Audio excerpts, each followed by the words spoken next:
امید اللہ سے وابستہ ہو جائے اور ڈر اللہ سے لگے کہ ڈریں گے تو اللہ سے ڈریں گے اور امید رکھیں گے تو اللہ سے رکھیں گے، نہ مخلوق سے امید رکھیں گے اور نہ مخلوق سے ڈریں گے۔ سب سے پہلے دل کا یقین یہ بنے کہ ہماری زندگی کے بننے کے تعلق ایک اللہ کی ذات کے ساتھ ہے، اور اللہ کے یہاں سے زندگی کے بنانے کا ایک ہی ضابطہ ہے اور وہ صرف محمد رسول اللہ ہے۔ کہ اللہ تعالیٰ زندگی کس کی بنائیں گے؟ فرمایا جو محمدی بن کر کے زندگی گزارے اور جو محمدی بن کر کے مرے، فرمایا اللہ تعالیٰ اس کی زندگی کو بنا دیں گے، جھوپڑا ہے تو جھوپڑے میں بنا دیں گے اور محل ہے میں تو محل میں بنا دیں گے۔ اس لیے زندگی بنانے کا ایک ہی ضابطہ ہے اور وہ صرف محمد الرسول اللہ ہے۔ اسی لیے فرمایا قل ان کنتم تحبون اللہ فاتبعونی یحببکم اللہ ویغفر لکم ذنوبکم واللہ غفور رحیم۔ اللہ جل شانہ ارشاد فرماتے ہیں اے ہمارے نبی جی، ہمارا شاہی فرمان انسانوں کو سنا دو کہ اگر تمہیں اللہ سے محبت کا دعویٰ ہے تو اس کی دلیل یہ ہے کہ میرے نبی کے پیچھے پیچھے چلو، اور جو حضور صلی اللہ علیہ وسلم کے پیچھے پیچھے چلے گا اللہ اس کو اپنا محبوب بنا دیں گے، اور انسان کبھی غلطی ہو جائے گی تو اللہ غلطی کو معاف فرما دیں گے، اس لیے کہ اللہ معاف کرنے والے بھی بڑے ہیں اور اللہ رحم کرنے والے بھی بڑے ہیں۔ اس لیے میرے دوستو، اللہ کے یہاں سے کامیابی کا لینے کا راستہ صرف محمد رسول اللہ ہے، اور اللہ والا بننے کا راستہ صرف محمدی بننا ہے، اور اللہ تعالیٰ سارے ایمان والوں کے لیے ولایت کا راستہ کھلا ہوا ہے۔ اللہ ولی الذین آمنوا، فرمایا اللہ تعالیٰ سارے ایمان والوں کے ولی اور دوست ہے۔ تو اللہ کا ولی بننے کا راستہ کیا ہے؟ فرمایا محمدی بن کر کے جینا اور مرنا، یہ ولی بننے کا شارٹ کٹ راستہ ہے۔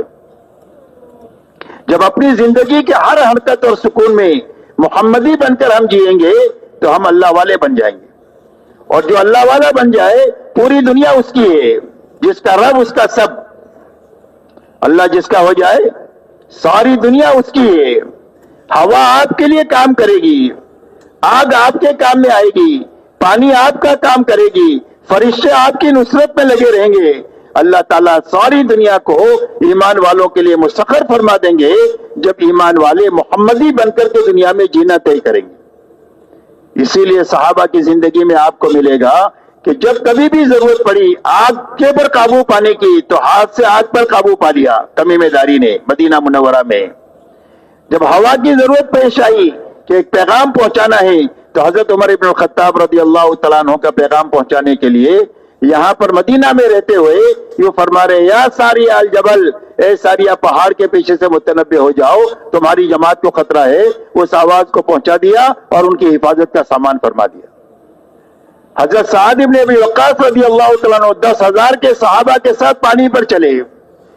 عقبہ ابن عامر جو ہے وہ جو افریقہ کے جنگل میں جانوروں سے یوں کہا کہ ہم اللہ کے نبی کے ساتھی ہیں اور یہاں ٹھہرنا چاہتے ہیں، تو جنگل کے سارے موذی جانور ایسا اپنے بچوں کو لے کر جا رہے تھے جیسے بکری اپنے بچے کو لے کر جاتی ہے، اور پورا میدان خالی ہو گیا۔ کہا جب تم اللہ کے ہو تو اللہ تمہارے اور پوری دنیا تمہاری۔ اس لیے میرے دوستو، پورے عالم کی تسخیر کا یہ نسخہ ہے کہ پورے عالم ہمارے فیور میں آ جائے اور اللہ کا غیبی نظام فرشتوں کا ہمارے فیور میں آ جائے، اس کے لیے لا الہ الا اللہ محمد الرسول اللہ ہے۔ دل کا یقین صحیح بنانا، اپنی 24 گھنٹے کی زندگی کو محمدی سانچے میں ڈالنا، یہ اللہ والا بننے کا شارٹ کٹ راستہ ہے۔ اسی لیے اللہ تعالیٰ تو حدیث قدسی میں فرماتے ہیں من عاد لی ولی فقد آذنتہ بالحرب۔ اللہ تعالیٰ حدیث قدسی میں فرماتے ہیں جو میرے ولی کو ستائے اور جو میرے ولی سے دشمنی کرے، فرمایا اس کا میرا اس کے ساتھ اعلان جنگ ہے۔ اللہ کون انتقام لے گا اس سے؟ اللہ انتقام لیں گے اس آدمی سے جو اللہ کے ولی کو ستائے۔ اس کے لیے کتابوں میں واقع آتا ہے کہ ایک اللہ والے راستہ چل رہے تھے، سامنے سے ایک آدمی اپنی عورت کے ساتھ آ رہا تھا، اللہ والوں کے پیر کی ٹھوکر سے مٹی اڑی، اس عورت کے کپڑوں پر لگ گئی۔ اس کے یار کو غصہ آیا، اس نے اٹھا کر ایک تماچا مار دیا۔ بس وہ تھوڑی دیر میں وہ آدمی دڑام سے گرا اور مر گیا۔ عورت نے شور مچا دیا، مار دیا مار دیا مار دیا۔ لوگ جمع ہو گئے، بھئی کیا ہوا کیا ہوا؟ کوئی بتانے والا نہیں کیا ہوا۔ اللہ والوں نے فرمایا بھائی ہوا کچھ نہیں ہے، یہ تو یاروں کا معاملہ ہے. اس کے یار کو غصہ آیا، اس نے مجھے مارا، اور ہمارے یار کو غصہ آیا، اس نے اس کا کام تمام کر دیا.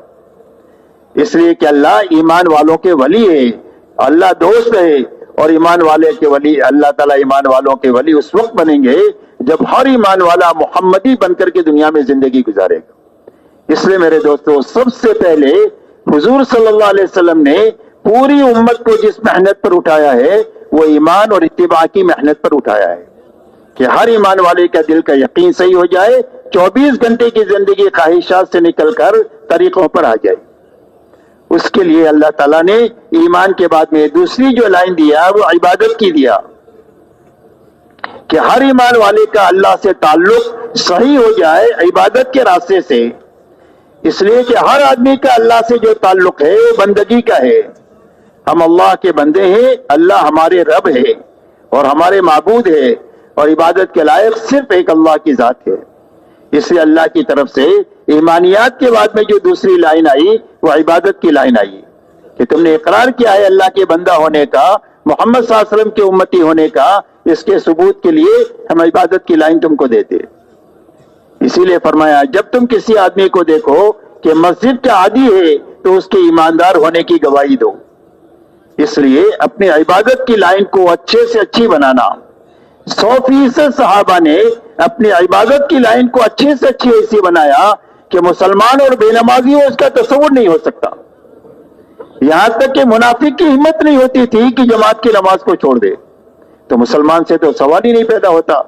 تو 100% ایمان والوں نے اپنی نماز پر محنت کر کے اپنی نماز کو ایسی اچھی بنایا جس کے نتیجے میں پوری زندگی اچھی بن گئی. اس لیے کہ پوری زندگی کی اچھی بنانے کا راستہ نماز کا ہے. نماز کے بارے میں فرمایا ان الصلاۃ تنہی عن الفحشاء والمنکر، نماز آدمی کو بے حیائی اور برائی کے سارے کاموں سے روکتی رہتی کہ اگر نماز بنتی جائے گی تو زندگیوں سے رذائل نکلتے جائیں گے اور زندگی میں خسائل اور شمائل آتے چلے جائیں گے. فرمایا برائی کے نکلنے کا راستہ بھی نماز ہے اور اچھائیوں کی زندگی میں آنے کا راستہ بھی نماز ہے. اسی لیے اللہ والے فرماتے ہیں کہ نماز کی مثال زندگی میں ایسی ہے جیسے گھر میں روشن دان اور کھڑکی ہوتی ہے. تو گھر کا دھواں یہیں سے باہر جائے گا اور باہر سے تازہ ہوا جو گھر میں آئے گی وہ یہیں کھڑکی اور روشن دان سے آئے گی. فرمایا عیسائی رضائل زندگیوں سے نکلیں گے وہ نماز کے راستے سے نکلیں گے، اور شمائل اور خسائل زندگی میں جو آئیں گے وہ نماز کے راستے سے آئیں گے. اسی لیے فرمایا نماز آدمی کو بے حیائی اور برائی کے کاموں سے روکتی رہتی ہے. اس لیے اپنی نماز پھر بنانے کی محنت کہ ہماری نماز ایسی بن جائے کہ ہماری نماز اللہ کے ساتھ مناجات بن جائے. فرمایا مصلی یناجی ربہ، فرمایا مصلی نمازی آدمی تو اللہ سے مناجات کرتا ہے. مناجات کہتے چپکے بات کرنے کو، کہ اللہ سے چپکے بات کرتے. حدیث پاک میں آتا ہے کہ جب بندہ کہتا ہے الحمدللہ رب العالمین تو اللہ اس کا جواب دیتے ہیں حمدنی عبدی، میرے بندے نے میری تعریف کیا. اور جب یہ کہتا ہے الرحمن الرحیم تو اللہ فرماتے ہیں اثنا علی عبدی، میرے بندے نے میری ثنا بیان کی. اور جب یہ کہتا ہے مالک یوم الدین، اللہ تو بدلے کے دن کے مالک ہے، اللہ جواب دیتے ہیں مجدنی عبدی، میرے بندے نے میری بزرگی بیان کیا.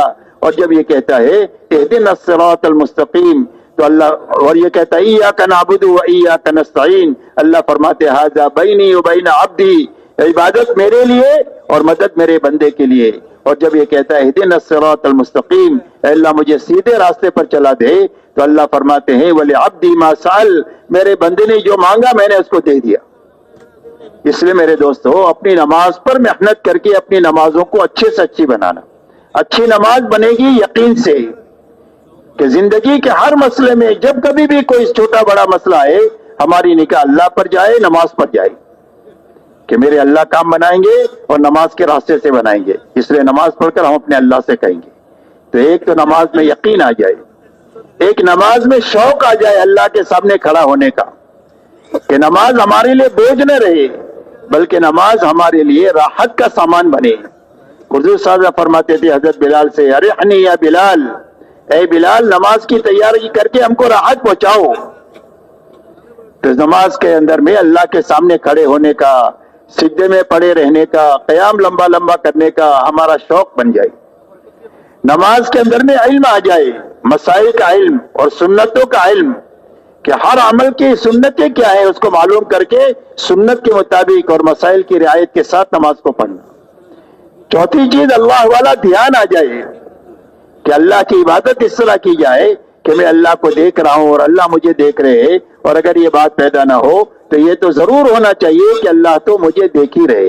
اس دھیان کے ساتھ نماز پڑھنا اور اللہ کو راضی کرنے کی نیت سے پڑھنا۔ فرمایا یہ 5 باتیں نماز میں پیدا ہو جائے گی تو یہ نماز ایسی بن جائے گی جو اس کی زندگی کو نکھار دے گی۔ ایک تو یقین پیدا ہونا چاہیے، ایک شوق پیدا ہونا چاہیے، ایک علم نماز میں آنا چاہیے، ایک صفت احسان آنی چاہیے اور ایک اخلاص آنا چاہیے۔ یہ 5 باتیں نماز میں آ جائے گی تو اس نماز سے جو چاہے گا اللہ اس کی حکمت کے مطابق اس کو دے دیں گے۔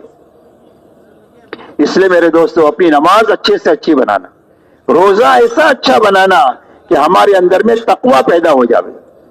روزے کی غایت تقوی بتائیے کہ جس طرح حلال سے بچ گئے ہیں حرام سے بچنے کی طاقت پیدا ہو جائے نماز کے راستے سے، روزے کے راستے سے، اور تقوی پیدا ہو جائے گا تو اللہ تعالیٰ ایسی جگہ سے روزی دیں گے جہاں سے وہم و گمان بھی نہیں ہوگا۔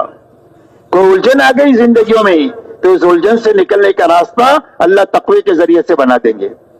دنیا میں بہت سارے مسائل آتے ہیں، اللہ ان مسائل کو آسان فرما دیں گے۔ جو نیکی کریں گے وہ اللہ کے یہاں اس کا وزن بڑھ جائے گا، اور غلطی ہو جائے گی تو تقوی کی برکت سے اللہ معاف فرما دیں گے۔ اسی لیے میرے دوستو صحابہ تقوی کو اپنی تمام نعمتوں کا بدل سمجھتے تھے کہ اللہ نے بڑی نعمت ہم کو دیا ہے، جب کبھی بھی کوئی مسئلہ آئے گا ہم تقوی کے راستے سے اللہ سے حل کرا دیں گے۔ اسی لیے ایک مرتبہ حضرت عبد الرحمن ابن عوف رضی اللہ تعالیٰ عنہ نے حضرت عمر سے یہ فرمایا کہ امیر المومنین آپ بیت المال سارا خرچ کر ڈالتے ہیں، آئندہ مسلمانوں کی ضرورت کے لیے کچھ رکھتے ہی نہیں ہے۔ تو حضرت عمر رضی اللہ تعالیٰ عنہ فرمایا کہ عبد الرحمن تمہاری زبان پر شیطان بول رہا ہے۔ فرمایا اللہ نے ہم کو تقوی دیا ہے، جب کبھی کوئی مسئلہ آئے گا تو ہم تقوی کے ذریعے سے اللہ سے حل کرا دیں گے۔ اس لیے میرے دوستو فرمایا ایسے اچھے روزے تقوی پیدا کرنے کے لیے اللہ نے عطا فرمائے کہ ایسا اچھا رمضان بنا رکھے کہ پوری زندگی حرام سے بچنے کی طاقت پیدا ہو جائے۔ اسی کے ساتھ زکوٰۃ ایسے اچھے انداز سے دے کہ ہمارے دلوں کا بخل ختم ہو جائے۔ بخل جہنم کا درخت ہے اور سخاوت جنت کا درخت ہے۔ اللہ تعالیٰ حج فرض فرمائے تو حج ایسا سیکھ کر اچھی طرح کرنا کہ ہماری زندگی میں کامل اطاعت زندہ ہو جاوے۔